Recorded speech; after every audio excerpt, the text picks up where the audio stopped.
नमस्कार साथियों, मेरे YouTube चैनल में आपका स्वागत है। अब स्कूलों में अर्धवार्षिक और टर्म परीक्षाएं नहीं होंगी, जिससे बच्चों पर मानसिक दबाव नहीं बढ़ेगा। जो निपुण असेसमेंट टेस्ट है NAT, उसको ठीक और व्यवस्थित तरीके से कराया जाएगा और इसके तुरंत बाद ही सीधे वार्षिक परीक्षाएं होंगी। वार्षिक परीक्षा सीधे कराने का मकसद यह है कि छात्रों में मानसिक दबाव ना बढ़े, वो उसे बोझ न समझें, क्योंकि सरल ऐप के माध्यम से सतत मूल्यांकन चल ही रहा है। टेक्निकल प्रॉब्लम की वजह से हालांकि उसका रिजल्ट घोषित नहीं किया जा सका है।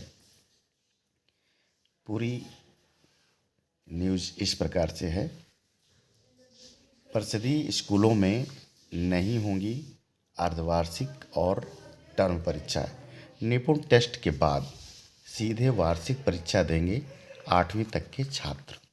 यूपी के परिषदीय विद्यालयों में कक्षा 1 से 8 तक अब अर्धवार्षिक और टर्म परीक्षा नहीं होंगी। सभी मंडलों में निपुण असेसमेंट टेस्ट ठीक से करवाए जाएंगे। इसके बाद बच्चों को सीधे वार्षिक परीक्षा देनी होगी।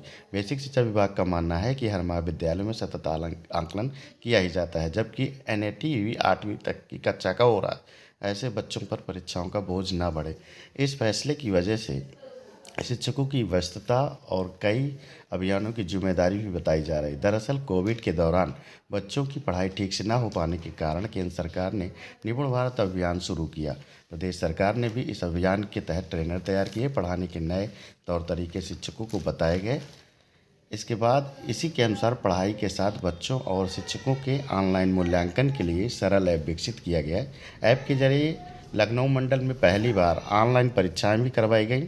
हालांकि इस परीक्षा का अनुभव अच्छा नहीं रहा। तकनीकी दिक्कतों के कारण उसका रिजल्ट जारी नहीं हो पाया।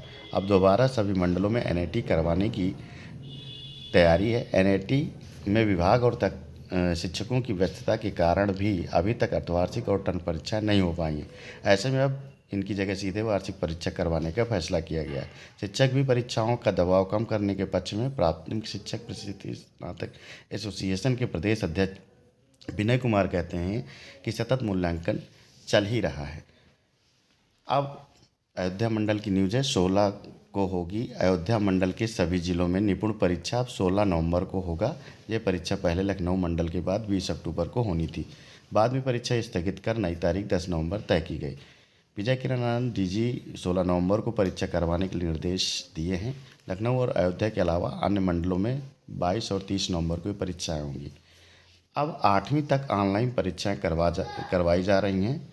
सभी मंडलों में तकनीक का इस्तेमाल करते हुए और बेहतर तरीके से परीक्षाएं करवाई जाएंगी। इसके बाद वार्षिक परीक्षाएं होंगी। ये DG का आदेश है। कैलेंडर में पहले से परीक्षाएं तय थी। परिषदीय विद्यालय में अर्धवार्षिक और वार्षिक परीक्षाएं बहुत पहले से होती रही हैं। शिक्षा का अधिकार आने के बाद बच्चों के सतत मूल्यांकन की प्रक्रिया हुई। इसमें हर महीने बच्चों का मूल्यांकन किया जाता है। कोविड के दौरान वार्षिक परीक्षाओं पर संकट आया तो फिर टर्म परीक्षाओं को प्रावधान शैक्षिक कैलेंडर में किया गया। इस साल पाठ्य पुस्तकों में भी वह कैलेंडर छापा गया।